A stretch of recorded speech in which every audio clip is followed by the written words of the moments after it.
Disons-le clairement, tu n'es pas prêt. Et tu le sais.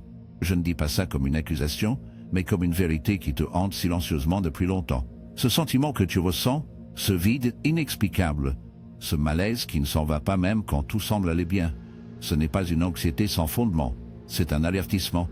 C'est l'univers qui aiguise l'épée avant de te la confier. T'es-tu déjà demandé pourquoi, juste avant qu'un grand événement n'arrive dans ta vie, tout semble s'effondrer? Les amitiés se brisent, le corps tombe malade, les opportunités disparaissent, la motivation s'évapore. Tu crois que tu régresses, mais en réalité, tu es dépouillé de tout ce que tu n'es pas. Tu es mis à l'épreuve, non pas comme punition, mais comme préparation. Et voici la partie que peu comprennent: l'univers n'accorde pas de cadeaux à ceux qui n'ont pas été affinés de l'intérieur.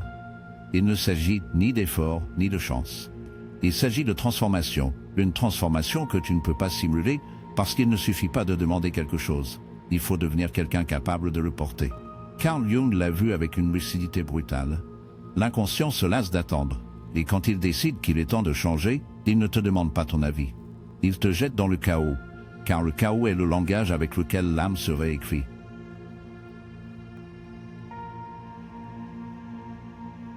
Cette relation qui s'est soudainement terminée, ce travail que tu as perdu au moment où tu en avais le plus besoin, cette trahison que tu n'avais pas vu venir, ce n'étaient pas des erreurs du destin, c'était des interventions chirurgicales. Ils arrachaient ce qui ne servait plus, ce qui pourrissait à l'intérieur. Mais toi, tu appelais ça une injustice. Sais-tu quel est le plus grand obstacle entre toi et ce que tu veux? Ce n'est pas le monde, ce n'est pas le système, ce ne sont pas les autres, c'est la version de toi-même encore ancrée dans le passé, celle qui veut le changement, mais refuse de lâcher le contrôle, qui veut avancer, mais ne veut pas quitter le confort, qui veut évoluer sans mourir. Eh oui, j'ai bien dit mourir, car pour que quelque chose de nouveau naisse en toi, il faut que l'ancien disparaisse. Ton ego, par exemple, cette voix intérieure qui t'a protégé si longtemps est aujourd'hui devenue ta prison. L'ego ne veut pas le vrai changement. Il veut des améliorations superficielles. Il veut des résultats sans risque. Il veut la sécurité, même si cela signifie rester dans un endroit où tu ne grandis pas. Voilà pourquoi, quand vient le temps de la transformation, l'ego se défend, il résiste. Et c'est là que la souffrance commence. Mais voici la partie la plus brutale.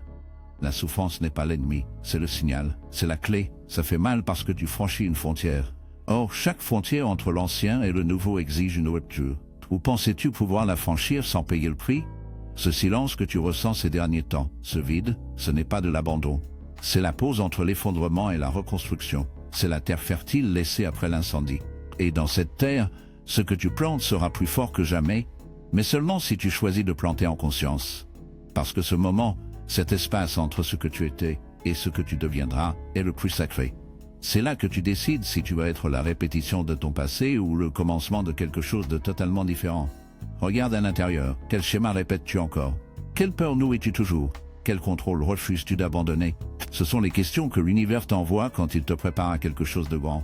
Et si tu ne réponds pas honnêtement, ce que tu désires n'arrivera pas. Non pas parce que tu ne le mérites pas, mais parce que tu ne serais pas capable de le soutenir sans t'effondrer. La vie ne te donne pas ce que tu demandes, elle te donne ce que tu incarnes. Et incarner quelque chose suppose d'avoir affronté tout ce qui t'empêchait de l'être. Voilà pourquoi les épreuves ne sont pas des punitions, ce sont des entraînements. Chaque personne qui t'a déçu était une invitation à poser des limites. Chaque échec était une opportunité de choisir à nouveau, cette fois avec plus de sagesse. Chaque perte rappelait que rien d'externe n'est permanent, et que la seule chose qui compte est ce que tu construis à l'intérieur. Et pendant que tu croyais que l'univers t'ignorait, il t'observait en réalité. Il regardait si tu choisissais selon ta blessure, ou selon ta conscience, selon la peur, ou selon la vérité, selon la colère, ou selon la paix. C'est ça, la véritable épreuve, non pas ce que tu fais quand tout va bien, mais comment tu réagis quand tout semble aller contre toi. C'est là que ton essence se révèle. Et cette essence, si elle est authentique, ouvrira des portes que tu n'aurais jamais imaginées, parce que l'univers ne récompense pas le plus intelligent, le plus fort ou le plus gentil. Il récompense celui qui est cohérent, celui qui ose vivre selon sa vérité même quand personne ne regarde. Et tu sais pourquoi? Parce que la vraie transformation est silencieuse. Elle n'a pas besoin d'applaudissements, de likes, ni de validation extérieure. Elle mûrit dans l'ombre, dans la solitude, dans le renoncement. Et lorsqu'elle émerge, elle n'a plus besoin de convaincre qui que ce soit. Elle est tout simplement.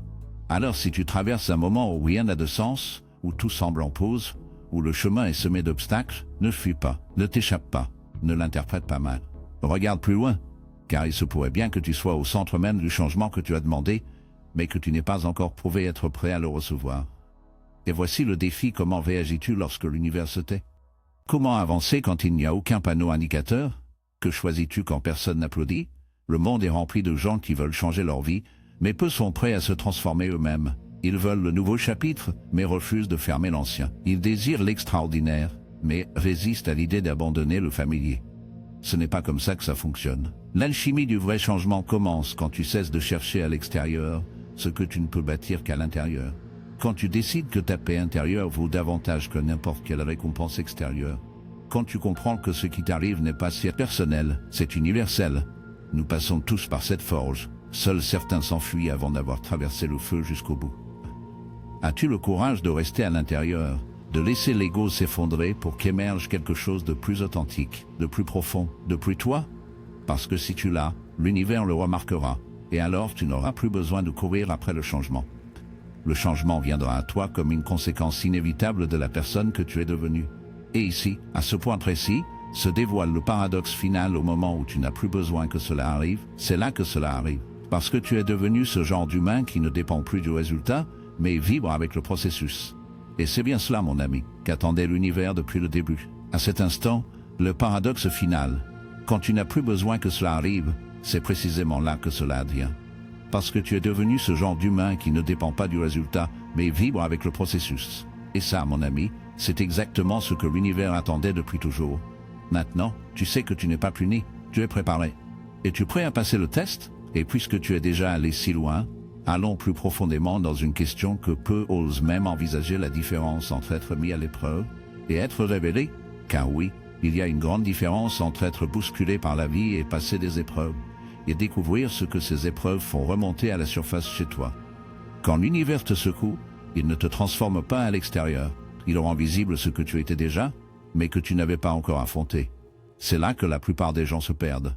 Ils pensent qu'ils sont en train d'être détruits, alors qu'en réalité, ils sont en train d'être révélés.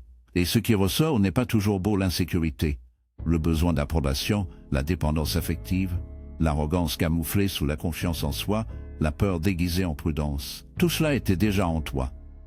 Simplement, sous pression, tu ne peux plus le cacher. La pression ne crée pas tes fissures. Elle ne fait que les exposer.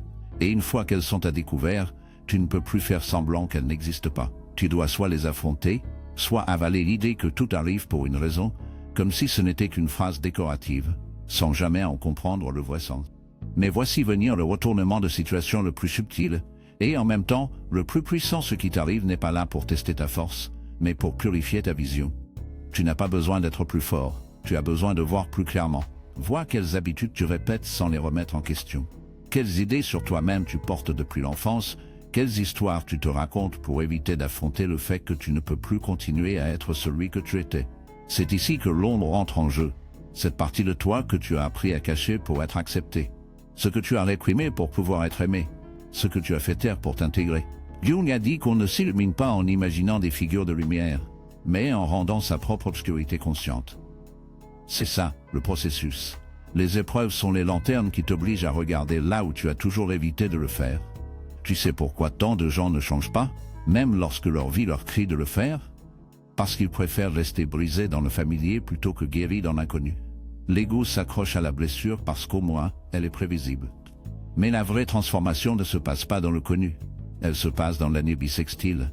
Et pour sauter, tu dois d'abord lâcher prise. Lâcher prise, ce n'est pas abandonner, c'est faire confiance. C'est dire à la vie: Yelloa, je n'ai pas le contrôle, mais j'ai la foi que cela a un sens. Et cette foi n'est pas une croyance aveugle. C'est une certitude qui naît quand tu regardes en arrière et que tu réalises que tout ce que tu as perdu était exactement ce que tu devais perdre. Que chaque rupture, chaque chute, chaque silence était un rendez-vous avec une partie de toi que tu ne connaissais pas encore. Parce que le vrai réveil, ce n'est pas un moment mystique plein de lumière et d'épiphanie. Parfois, c'est un mercredi après-midi, à pleurer dans la voiture, et tu te rends soudain compte que tu ne peux plus continuer à vivre comme si rien ne se passait à l'intérieur de toi. C'est brutal, c'est brut, mais c'est réel, et le réel est la seule chose qui peut te transformer. Le reste, c'est du divertissement spirituel. Et l'univers n'est pas là pour te divertir, il est là pour éveiller. La voiture, Ce moment où tu prends conscience que tu ne peux plus continuer à vivre comme si rien ne bougeait en toi. C'est brutal, c'est cru, mais c'est réel. Et seul le réel peut te transformer. Le reste, c'est du divertissement spirituel. Et l'univers n'est pas là pour t'amuser. Il est là pour t'éveiller, pour te montrer, encore et encore, que ce que tu cherches est déjà là, à l'intérieur, mais enfoui sous des couches de peur, de fierté, de désir de contrôle et d'auto-illusion. Tu veux manifester une nouvelle réalité? Parfait. Mais il faut le voir clairement. Le prix à payer, c'est ta version actuelle. Tu ne peux pas l'emporter avec toi. Pas parce qu'elle est mauvaise, mais parce qu'elle est incomplète. Parce qu'elle a été construite à partir de la survie, et non de la vérité. Et c'est ça, le prochain niveau de cette conversation. Survivre, ce n'est pas la même chose que vivre. L'ego survit. L'âme, et tant que tu continues à prendre des décisions pour éviter la douleur, pour plaire aux autres, pour garder le contrôle, tu continueras à survivre. Mais dès que tu choisis d'agir en accord avec ta vérité, sans garantie, sans attendre de résultats, juste pour rester cohérent à l'intérieur, c'est là que la vie commence. Tu sais quelle est la chose la plus puissante que tu puisses faire quand l'univers te met à l'épreuve?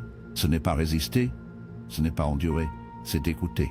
Parce que chaque épreuve porte un message, mais il n'est pas écrit à l'encre. Il est codé dans ce qui te fait mal. Ce qui t'agace le plus, c'est ce que tu dois le plus examiner. Ce qui te fait le plus peur, c'est ce que tu dois affronter. La douleur n'est pas le problème. Le problème, c'est de ne pas savoir la lire. Et tant que tu continues à voir les difficultés comme des injustices au lieu de les voir comme des messages, tu passes à côté du cadeau qu'elles apportent. Tu n'es pas puni. On t'appelle à te souvenir de qui tu es sous tous tes masques. L'univers ne veut pas que tu sois fort. Il veut que tu sois honnête. Parce que de l'honnêteté naît la vraie puissance. Celle qui n'a pas besoin de s'imposer parce qu'elle rayonne tout simplement. Et c'est ça, l'essence du vrai changement. Il ne s'agit pas d'imposer une nouvelle version de toi-même. Il s'agit de permettre à celle qui a toujours été là, sous tout ce qu'on t'a appris à être, d'émerger. Es-tu prêt à le permettre? Parce que c'est cela, et rien d'autre, qui détermine si tu es prêt à recevoir ce que tu as demandé. Et souviens-toi de ceci, tu n'es pas ce que tu traverses. Tu es la façon dont tu choisis de répondre. Et lorsque cette réponse vient de ta vérité, et non de ta peur, alors l'univers répond, car il a toujours été un miroir. Et maintenant, enfin, je peux te regarder sans mensonge. Veux-tu continuer? Parce que ce n'est que le début. Parlons d'une idée qui dérange, qui te secoue, et qui révèle l'autotromperie comme mécanisme de défense et de sabotage silencieux. Que se passe-t-il quand ce n'est pas l'univers qui t'arrête, mais toi-même, non pas par peur de l'échec, mais par peur de réussir?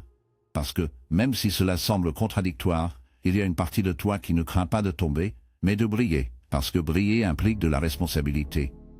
Parce que manifester ce que tu as demandé signifie que tu ne peux plus te cacher derrière des excuses confortables. Tu devras avancer. Et c'est là que l'esprit entre en jeu, cette fabrique incessante de justifications, d'histoires bien construites qui te donnent l'impression d'avancer alors qu'en réalité tu tournes en rond. Ça te dit quelque chose? Ce sentiment d'être occupé, de faire des choses, de planifier, d'apprendre, mais de ne pas avancer d'un millimètre vers l'endroit où tu veux vraiment être, c'est le piège de la préparation infinie. L'excuse du « je ne suis pas encore prêt » et avancer alors qu'en réalité tu tournes juste en rond. Ça te parle? Ce sentiment d'être débordé d'activités, d'agir, de préparer, d'apprendre, sans pour autant progresser vers ce que tu désires profondément. C'est le piège de la préparation infinie. L'excuse du « je ne suis pas encore prêt ». Et vous savez quoi? Vous ne serez jamais prêt si vous attendez de vous sentir préparé pour l'inconnu. Parce que la véritable préparation ne s'achève pas avant le saut. Elle s'active pendant la chute. L'esprit vous protège? Oui. Mais il vous paralyse aussi parce que son rôle n'est pas de vous rendre heureux, mais de vous faire sentir en sécurité. Même si cette sécurité est une cage déguisée en stabilité. Et alors, vous répétez les mieux vaut un mal connu. Mieux vaut attendre un peu plus longtemps. Mieux vaut ne pas prendre encore ce risque. Et l'univers vous regarde en silence, attendant que vous décidiez de lâcher la corde. Car tant que vous ne le faites pas, aucun miracle ne peut vous atteindre. Et voici la brutalité du processus, le changement intérieur ne se mesure pas à l'intention, mais à l'action. Il n'est pas défini par ce que vous souhaitez, mais parce que vous êtes prêt à laisser derrière vous. Et cela nous amène à un autre point que presque personne ne veut accepter. Vous ne pouvez pas garder votre ancienne identité et recevoir une nouvelle vie. Vous ne pouvez pas vouloir une réalité différente sans être prêt à changer votre rôle en son sein. Beaucoup de gens veulent que les choses changent sans se changer eux-mêmes. Et c'est le sabotage le plus sophistiqué. Vous pensez avancer vers votre destin, mais vous portez une valise remplie de tout ce qui vous lie au passé, vos anciennes pensées, vos réactions automatiques, votre besoin d'avoir raison, votre addiction au drame, votre obsession à tout comprendre avant de faire confiance. Et sais-tu ce qui se passe quand tu traînes tout ça dans le futur? Tu répètes le passé encore et encore, avec des scénarios différents, des noms différents, des excuses différentes, mais le même schéma sous-jacent. Parlons maintenant des cycles, pas ceux du calendrier, mais des cycles personnels, ces boucles qui se répètent dans ta vie avec une précision chirurgicale. Tu finis toujours dans le même type de relation, le même type de conflit, au même point de rupture. Pourquoi? Parce que tu n'as pas retenu la leçon. Parce qu'au lieu de te demander Yéba pourquoi ça m'arrive-t-il, Jiu, tu devrais te demander Yéda. Pourquoi ça m'arrive-t-il encore? You, tant que tu ne changes pas ta réponse, l'univers repose la même question. Tant que tu ne fais pas un choix différent, le cycle ne se brise pas, parce que la vie n'est pas régie par le temps, mais par la conscience, et quand il n'y a pas de conscience, il y a répétition. Mais quand tu te réveilles, même un peu, assez pour voir que tu ne peux plus continuer d'être le même, il n'y a plus de retour en arrière. L'éveil est irréversible, ça peut faire mal, ça peut t'embrouiller, ça peut tout te faire remettre en question, mais tu ne pourras plus jamais vraiment te rendormir. Tu as trop vu, tu as trop ressenti, et même si tu essaies de retrouver tes anciennes habitudes, elles ne t'apportent plus la même chose. Tu ne rentres plus dans tes anciens moules parce que tu n'es plus le même, et c'est magnifique, mais aussi difficile, parce que personne ne te prévient que le prix de l'éveil, c'est l'inconfort constant, la soif de vérité, l'intolérance à tout ce qui ressemble à un mensonge, surtout si cela vient de toi-même. Voici une idée encore plus profonde, le deuil de l'identité. Parce que pour devenir celui ou celle que tu es destiné à être, il faut d'abord dire adieu à celui ou celle que tu étais. Et je ne parle pas simplement d'habitude. Je parle de l'image que tu as construite de toi-même, de cette figure que tu as créée pour survivre. Voici une idée encore plus profonde, le deuil de l'identité. Parce que pour devenir celui ou celle que tu es destiné à être, il faut d'abord dire adieu à celui ou celle que tu étais. Et je ne parle pas simplement d'habitude. Je parle de l'image que tu as construite de toi-même, celle que tu as créée pour survivre, pour être aimé, pour t'intégrer. Tu devras la laisser mourir. Tu devras accepter que beaucoup des choses que tu as défendues bec et ongles n'étaient que des mécanismes pour éviter de te sentir vulnérable. Tu devras accepter que la force dont tu faisais preuve n'était qu'un masque posé sur la peur. Et oui, ça fait mal, parce que ça fait mal de regarder en arrière et de voir que tu as passé des années piégé dans une idée de toi qui n'était pas complètement vraie. Mais cette douleur est un remède. Parce que plus tu fais face à tes illusions avec sincérité, plus tu crées d'espace pour ton authenticité. Et là, dans cet espace brut et dépouillé, c'est là que l'univers commence à agir. Pas parce que tu es devenu parfait, mais parce que, enfin, tu es devenu véritable, humain, honnête, prêt à grandir depuis le centre, non depuis la façade. Et quand tu y arrives, quelque chose de curieux se passe. Tu cesses de courir après les signes extérieurs. Tu n'as plus besoin de preuves que tout ira bien, parce que tu le sais, parce que tu le ressens, parce que tu es devenu le genre de personne qui n'a pas besoin de garantie pour continuer d'avancer. Le genre de personne qui ne négocie plus avec son intuition, qui ne remet plus à plus tard sa vérité, qui sait que, même sans voir tout le chemin, elle peut faire confiance à la prochaine étape. Et cela, peut-être, est le plus grand changement de tous, arrêter de chercher des certitudes et commencer à vivre à partir de la présence, à partir de l'abandon. Un abandon conscient, non comme une défaite, mais comme une sagesse, car celui qui s'abandonne vraiment ne renonce pas. Il s'aligne, il s'adapte, il se transforme. Et alors seulement, l'univers répond avec clarté. Parce que la vie ne répond pas à ton désir, elle répond à ta fréquence. Et lorsque ta fréquence est cohérente, que ton énergie n'est plus divisée entre ce que tu désires et ce que tu crains, entre ce que tu dis et ce que tu fais, tout change, car l'univers ne fait que te refléter. Alors te voilà sur le seuil, face à la version la plus puissante et la plus honnête de toi-même. La question n'est plus de savoir si tu vas y arriver. La vraie question est: oseras-tu cesser d'être celui que tu étais pour devenir celui que tu es destiné à être? Et maintenant que tu es ici, au bord de l'abîme intérieur, il ne reste plus qu'une décision: sauter, ou continuer à collectionner des excuses déguisées en logique. Parce que oui, le plus difficile n'est pas de changer. Le plus difficile, c'est d'arrêter de se justifier de ne pas le faire. Le plus difficile, c'est d'accepter que la vie ne se transforme pas avec des intentions, mais avec des décisions. Et le moment de décider, ce n'est pas demain, ni quand tu seras plus fort, mieux préparé ou moins brisé, c'est maintenant. Parce que maintenant est le seul moment où tu es vraiment libre. Mais attention, je ne parle pas d'un saut intrusif ou d'une motivation vide. Je parle de ce moment où ton âme se tait et sans un mot te souffle assez. Assez de mendier la validation, assez de t'installer dans la douleur connue, assez de vouloir changer le monde sans affronter tes propres ombres, assez de remettre ta vérité à plus tard. Ce j'y dois à ces jours ne se crie pas, il se ressent. Et quand il arrive, tu sais, tu le reconnais, parce que tout s'aligne en toi, et tu n'as plus besoin d'aucune raison. Tu avances, tout simplement.